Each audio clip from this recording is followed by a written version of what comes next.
بە پیاوە بەفرینەکەی کورد ناسراوە. ساڵانێکە چیرۆکەکەی لە ناوچەی بانەدا زار بەزار دەگێڕێتەوە.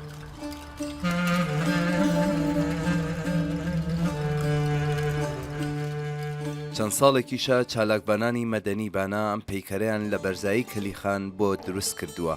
پەیکەرێک کە بە جۆرێک سەرنجی گەشتیارانیشی ڕاکێشاوە.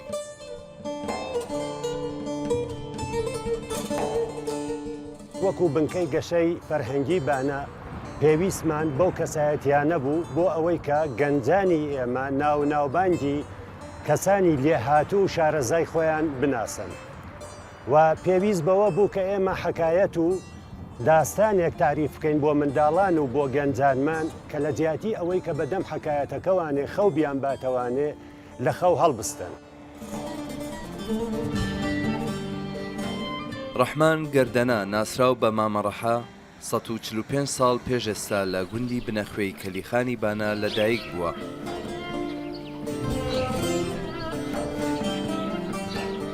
بەڵام بۆ خزمەتکردنی خەڵک ڕوو دەکاتە گوندی سونجی بناری کەلیخان و لەوێ لە وەرزی زستاندا دەبێتە ڕێنیشاندەری ئەو کوێستانچی و ڕێبوارانەی بەفر و ڕەهێڵا ڕێگەی لێوندەکردن.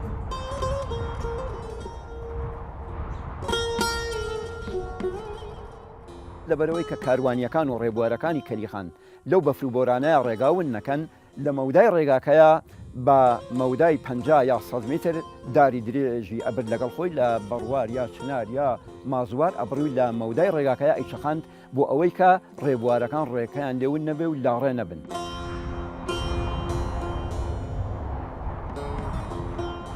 لە نێوان ساڵەکانی 1900 بۆ 1950 کە لە نێوان دوو شاری سەخز و بانەدا ڕێگای هاتوچۆ نەبووە، تیمێکی فریاگوزاری لە گوندی سونج ڕێک دەخات و ڕۆژانە ڕوو دەکەنە توولەڕێیەکانی کەلیخان، چەند خۆراک لەگەڵ خۆیان دەبن تاوەکو لە کڕێوەی کەلیخاندا بەهانای کاروانچیانەوە بچن.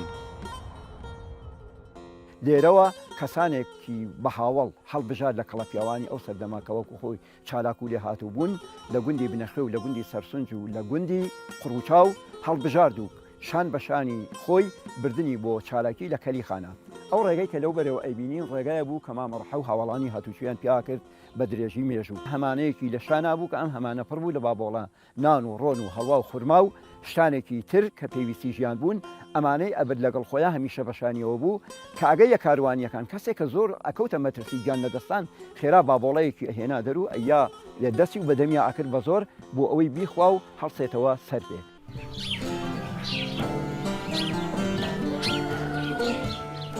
چیرۆکێکی بەناوبانگی مامەڕەحە کە زار بەزار گەیشتووەتە نەوەکانی ئێستاش ئەو کاتەیە کە ئێسترێکی کاروانچیان لە دیوی سەقزی کەلیخان مردار دەبێت، بەڵام کەلاکەکەی لە کۆڵ دەنێت و دەیباتەوە بۆ سەگەکانی گوندەکەی. مامەڕەحە کە وەختێ لە بار بووە ئەوە هاوڕێیانەی کە لەگەڵی بوون ئەو وەختی ئەسپێکی پێ بووە کە ئەسپەکەی لە سەرمایە ڕەق بۆتەوانێ بە کۆڵ یاداوە هێناوێتیوانێ بۆ دیوی بانە لە دیوی سەقزەوە ئیتر وتوێتی ئەو وانەی کە لەگەڵی بوون وتویانە ئەو ئەسپەت بۆچی خۆ گیانی لەدەستداوان ئەوش وتوێتی من بە هاوڕەکانی تووە من کاری خۆم ناتاوا ناکەم سەگی سونجیش بێگۆشت ناکەم هێناوێتیەوە بۆ سەرسون بۆ سەگەکانی سەرسون.